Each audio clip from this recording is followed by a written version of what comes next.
Everyone, आप सुन रहे मेरी कहानी इश्क मुर्शिद, मेरे यानी कि दिव्या सिंह चाहत के साथ। तो चलिए शुरू करते हैं। भाग 28। आप चलिए हम आते हैं। इतना कहते हुए सिया बेड से नीचे उतर गई थी, लेकिन राध्या इस बार सिया को इतना नॉर्मली रिएक्ट करते देख अवाक थी। हे, आखिर तुम्हें हो क्या गया है? आजकल तुम हर बात पर इतना नॉर्मली रिएक्ट क्यों कर रही हो? और उस वेदिका को लेकर तो तुम कुछ ज़्यादा ही नॉर्मल हो रही हो। सिया के साथ ही बेड से उतरते हुए राध्या ने थोड़ी झुंझलाहट में कहा था, लेकिन सिया बस हल्का मुस्कुराते हुए कमरे से बाहर निकल गई थी, जहां हॉल में पहले से ही मौजूद वेदिका सिया और राध्या को सीढ़ियों से नीचे उतरते देख उनकी तरफ ही बढ़ गई थी और सिया के तरफ एक बैग बढ़ाते हुए कहा, Siya, this is for you. लेकिन सिया के साथ साथ राध्या भी थोड़ी चौंक गई थी। तभी सिया ने कहा, हमारे लिए? लेकिन क्यों? वो बस ऐसे ही सोचा कि डिनर पर चल रही हो तो तुम दोनों के लिए भी कुछ लेती चलूं, वेदिका ने कहा और एक दूसरा बैग राध्या की तरफ भी बढ़ा दिया था। तभी पीछे ही सोफे पर बैठी रमा चौधरी ने कहा, वेदिका, यू नो व्हाट, तुम्हारी यही हरकत तो तुम्हें इस घर की बहू बनाने के लिए मजबूर करती है मुझे। हमेशा अपने कामों से तुम मेरा दिल जीत लेती हो। ऐसा कुछ भी नहीं आंटी जी, जैसे मेरे घर में तुलिका है वैसे ही मेरे लिए ये दोनों भी हैं, और इनकी एज भी तो तुलिका जितनी ही है, इसलिए मुझे ये दोनों भी बिल्कुल अपनी बहन ही लगती हैं। रमा चौधरी की बातों का जवाब देते हुए वेदिका ने कहा था। तभी उसकी बातों का जवाब देते हुए इस बार शताक्षी ने थोड़ा हंसते हुए कहा, वैसे तुलिका, वो दोनों तुम्हारी बहनें नहीं, तुम्हारी ननदें हैं। लेकिन ये सुनकर अच्छा लगा कि जैसे इस घर में मेरी और भाभी की बॉन्डिंग स्ट्रांग है, वैसे ही तुम तीनों की भी बनेगी। जी बुआ जी, बिल्कुल सही कहा आपने। शताक्षी की बातों का जवाब देते हुए वेदिका इस बार भी हल्का मुस्कुरा दी थी। तो वही होठों पर एक तिरछी मुस्कान लिए हुए रमा चौधरी ने एक नज़र सिया की तरफ देखा था। तो वही वैसा ही कुछ हाल राध्या का भी था। वह भी शताक्षी की बातों को सुनने के बाद सिया की तरफ ही देख रही थी, लेकिन सिया इस वक्त बिल्कुल सामान्य थी, जैसे कि उसे शताक्षी की बातों से जरा भी फर्क ना पड़ा हो।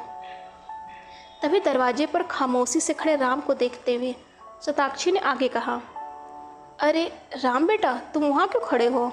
ये तुम्हारा ही घर है। और राम, तुम आ गए? शताक्षी की बातों को सुन वेदिका काफ़ी जल्दबाजी में ही उसकी तरफ बढ़ गई थी और उसके बाजुओं को पकड़ते हुए कहा, तुमने आने में काफ़ी देर कर दी राम। हाँ, वो अभी डैड नहीं है तो थोड़ा काम ज़्यादा था।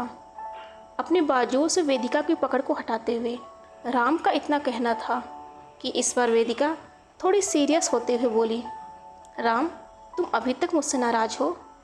लेकिन राम कुछ कहने की बजाय वहाँ से आगे बढ़ गया था। तभी वेदिका ने इस बार रमा चौधरी की तरफ देखते हुए कहा, आई एम सॉरी आंटी जी, कल अचानक से सिया को यहाँ पर देखकर मैं थोड़ी हैरान थी कि तभी राम की बातों को सुनकर मैंने थोड़ा ओवर रिएक्ट कर दिया था। लेकिन बाद में मुझे इस बात का रियलाइज़ हुआ था कि बस कुछ दिनों की ही तो बात है, फिर सिया अपने घर लौट जाएगी और राम सिया के बीच ऐसा कुछ है भी नहीं। इसलिए इस डिनर के बहाने मैंने सोचा कि मैं पर्सनली आप सभी से अपनी गलती की माफ़ी मांग लूँगी। राम, अगर तुम कहो तो मैं सिया से भी माफ़ी मांगने के लिए, इट्स ओके, इसकी कोई ज़रूरत नहीं है। एनीवेज, मैं चेंज करके आता हूँ, वेदिका की बातों को बीच में काटते हुए राम ने कहा, और सामने ही खड़ी एक नज़र सिया को देखते हुए वो सीढ़ियों से ऊपर चला गया था। लेकिन डाइनिंग टेबल पर डिनर करने बैठे लोगों के बीच काफ़ी सन्नाटा था, जिसे तोड़ते हुए दादाजी ने कहा, रमा बहू, ये आजकल न्यूज़ में क्या चल रहा है? और जिस चैनल ने तुम्हारे ऊपर इतना बड़ा इल्ज़ाम लगाया था वो खुद वेदिका बेटा जी आपका ही प्रेस हाउस था ना? बाबूजी, ये बात तो आप भी जानते हैं कि जो जितनी कामयाबी की सीढ़ी पर आगे बढ़ता है, लोग उसे नीचे गिराने के लिए उतना ही ज़्यादा पीछे पड़ जाते हैं। और उसे गिराने के लिए आप खुद देख लीजिए कि लोग किस हद तक नीचे गिर सकते हैं। जहां अभी रमा चौधरी का इतना कहना था कि दादाजी ने बस अपनी गर्दन को हाँ में हिला दिया था, लेकिन पास ही बैठे अच्युत ने कहा, बट मॉम, हर बार आपके साथ ही क्यों? मेरा मतलब कि हर बार आपके ही चाइल्ड केयर के ऊपर केस या फिर ऐसे आरोप क्यों लगते हैं? जबकि इंडिया को छोड़िए, अपने दिल्ली में ही न जाने कितने चाइल्ड केयर हैं। आज तक उन पर यू मीन कि मैं गलत हूँ? और जो न्यूज़ चैनल में मेरे खिलाफ अनाप शनाप खबरें दिखाई जा रही हैं, वो सब सच है? तभी अचानक से अच्युत की बातों को बीच में काटते हुए रमा चौधरी ने थोड़ी सख्ती में कहा था, जिस पर अच्युत अपनी गर्दन को ना में हिलाते हुए कुछ कहना चाहा था कि उससे पहले ही रमा चौधरी अपनी बातों को जारी रखते हुए आगे कहा, जस्ट शट अप। तुम्हें इतना भी मैनर नहीं है कि इस घर में सबसे छोटे होकर भी बड़ों से बात कैसे की जाती है? हाँ, कभी अपने बड़े भाई से कुछ सीखने की कोशिश की है? बस हर वक्त मजाक मस्ती और मारपीट, इसके अलावा और तुम करते क्या हो? जहाँ अभी रमा चौधरी का इतना कहना था कि अच्युत के चेहरे पर भी अब तक एक गुस्सा साफ नज़र आने लगा था और गुस्से में ही सामने प्लेट पर अपना चम्मच पटकते हुए वहाँ से ऊपर अपने कमरे की तरफ बढ़ गया था। Achyut, just stop. अब मैं तुम्हारी ये बदतमीजियाँ बर्दाश्त नहीं करूँगी। बहुत हो गई तुम्हारी मनमानी। Achyut, I said just stop. अपनी जगह से खड़ी होते हुए रमा चौधरी गुस्से में ही अच्युत को रोकती रह गई थी, लेकिन अच्युत उनकी कुछ सुनने की बजाय अपने कमरे के दरवाजे को एक जोरदार आवाज़ के साथ बंद कर दिया था, जिसे देख रमा चौधरी एक बार फिर से गुस्से में ही झुंझला उठी थी। इस लड़के की बदतमीजियाँ दिन प्रतिदिन बढ़ती जा रही हैं। बाबूजी, आपने देखा ना कैसे ये हर वक्त। बहू, उसे इतनी आज़ादी भी तो तुमने ही दिया था ना। रमा चौधरी की बातों को बीच में काटते हुए दादाजी ने कहा और अपनी छड़ी को संभालते हुए वो अपने कमरे के भीतर चले गए थे, जिन्हें देख रमा चौधरी अभी कुछ कहती उससे पहले ही अपनी जगह पर खामोशी से बैठा राम अपनी चम्मच को नीचे प्लेट पर रखते हुए कहा, मॉम, जस्ट कॉम डाउन। मैं उससे बात करता हूँ ना। ज़रूरत भी है, नहीं तो इस लड़के के साथ एक दिन ज़रूर मैं कुछ बुरा कर दूँगी। लेकिन हाँ, कल से इसके सारे पॉकेट मनी बंद। बहुत कर ली इसने मनमानी, लेकिन अब नहीं। और खुद भी गुस्से में ही अपने कमरे के भीतर चली गई थी, जिन्हें देख शताक्षी ने एक नज़र सामने ही बैठी वेदिका की तरफ देखते हुए कहा, वेदिका बेटा, तुम कुछ लो ना। केतकी, वेदिका बेटा को फुलाओ दो और देखना किसी चीज़ की कमी ना हो। मैं थोड़ा भाभी को देख कर आती हूँ। और शताक्षी के जाते ही माहौल में एक बार फिर से एक खामोशी फैल गई थी। तभी उस खामोशी को तोड़ते हुए वेदिका ने कहा, राम, मुझे लगता है कि अब मुझे भी घर चलना चाहिए। क्या तुम मुझे ड्रॉप कर दोगे? एक्चुअली मैंने अपनी गाड़ी सर्विसिंग के लिए दी हुई है और मैं यहाँ कैब से चली आई थी, तो क्या? ओके, बट अभी डिनर कर लो, मैं तुम्हें घर ड्रॉप कर दूँगा। एंड डोंट वरी, यहाँ सब ठीक है। राम का इस बार इतना कहना था कि वेदिका ने एक नज़र सामने ही बैठी सिया की तरफ देखते हुए कहा, सिया, मैंने सुना कि आज तुम्हारे कॉलेज का फर्स्ट डे था। सो कैसा लगा तुम्हें अपना कॉलेज? एंड तुम्हारे क्लासमेट्स, उनसे तुम्हारी क्लास के बारे में तो पूछिए मत वेदिका। आज क्लास में सिया की एंट्री तो बिल्कुल फिल्मों वाली हुई है। वेदिका की बातों को काटते हुए राध्या का अभी इतना कहना था कि वेदिका के साथ साथ राम की भी भौवें सिकुड़ चुकी थी, लेकिन सिया उसे हल्के गुस्से में घूर रही थी। तभी थोड़ी नासमझी में वेदिका ने आगे कहा, मैं कुछ समझी नहीं, कैसी एंट्री? तो वही राध्या सिया को पूरी तरह से इग्नोर करते हुए आज कॉलेज में हुई उन सारी बातों को बताने लगी थी कि कैसे आज क्लास के सारे बॉयज़ सिया से दोस्ती करने के लिए कतार में खड़े थे। यहाँ तक कि उन्होंने सिया को वेलकम गिफ्ट्स भी दिए थे, जिसे सुनते हुए सिया की नज़रें झुक गई थी। लेकिन तभी वेदिका ने थोड़ा हंसते हुए कहा, अरे वाह सिया, तुम तो वाकई में किसी सेलिब्रिटी से कम नहीं निकली। इतनी जल्दी तुम नए माहौल से फेमिलियर हो गई। और एक मुझे देखो, मेरी स्कूलिंग ख़त्म हो गई, लेकिन राम के अलावा मैं अपने क्लास के बॉय से बात करना तो दूर, उनके नाम तक नहीं जान पाई थी। लेकिन ये सुनकर अच्छा लगा कि तुम काफ़ी जल्दी नए माहौल में एडजस्ट हो गई। और फिर अगले ही पल राम की तरफ देखते हुए उसने आगे कहा, राम, इस वीकेंड क्यों ना हम सब मूवीज़ के लिए चलें?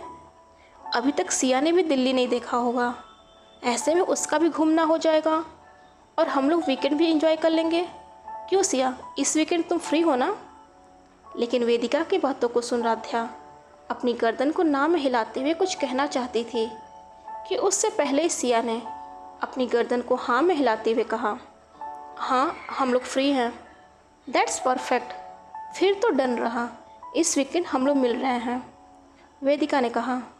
और डिनर के बाद सिया से गले लगते हुए राम के साथ अपने घर के लिए निकल गई थी।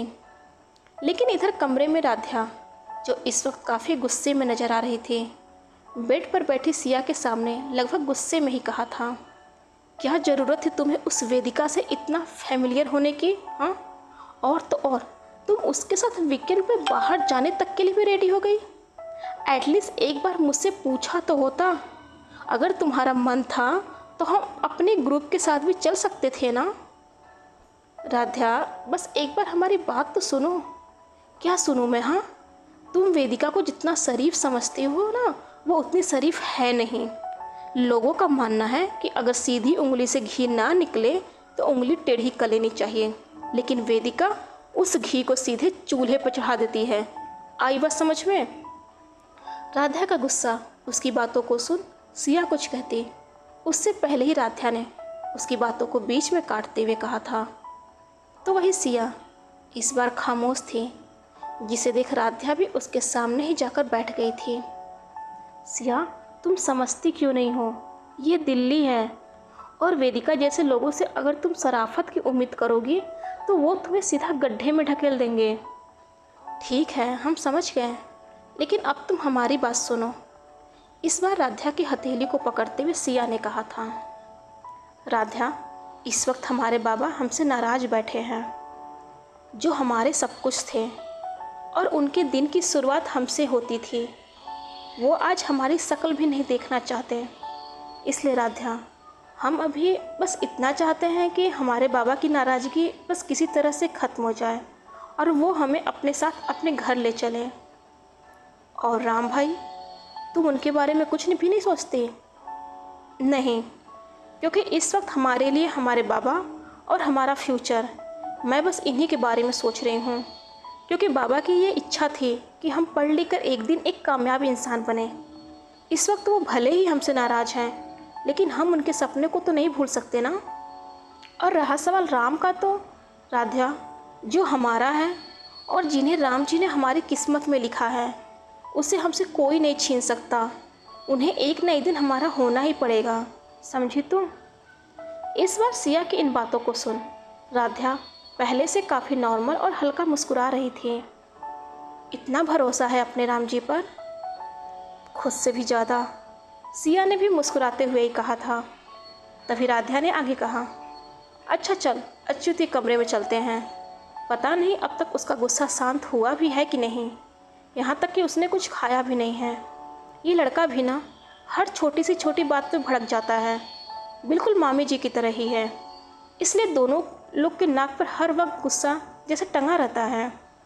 और सिया की कलाई को पकड़ते हुए अच्युत के कमरे की तरफ बढ़ गई थी। तो उधर दूसरी तरफ राम, जिसका ध्यान इस वक्त अपनी ड्राइविंग और सामने सड़कों पर थी।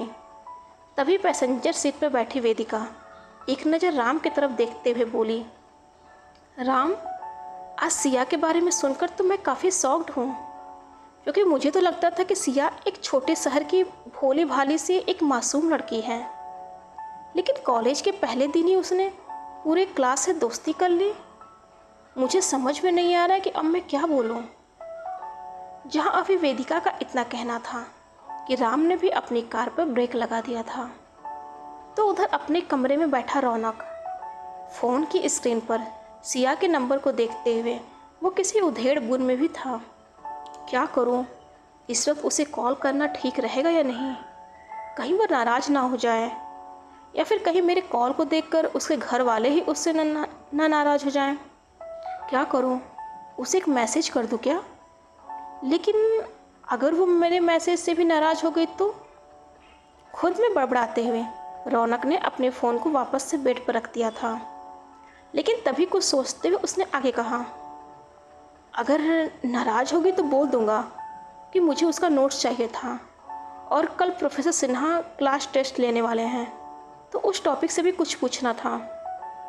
इतना कहते हुए रौनक अब तक हल्का मुस्कुराते हुए सिया को एक व्हाट्सएप मैसेज भी कर दिया था। डियर फ्रेंड्स, आज के लिए बस इतना ही, लेकिन अगले भाग में जल्दी मुलाकात होगी। और हाँ, अगर आपको मेरी स्टोरी पसंद आ रही है तो प्लीज़ लाइक, कमेंट और मेरे चैनल को शेयर और सब्सक्राइब जरूर कीजिएगा। हर हर महादेव।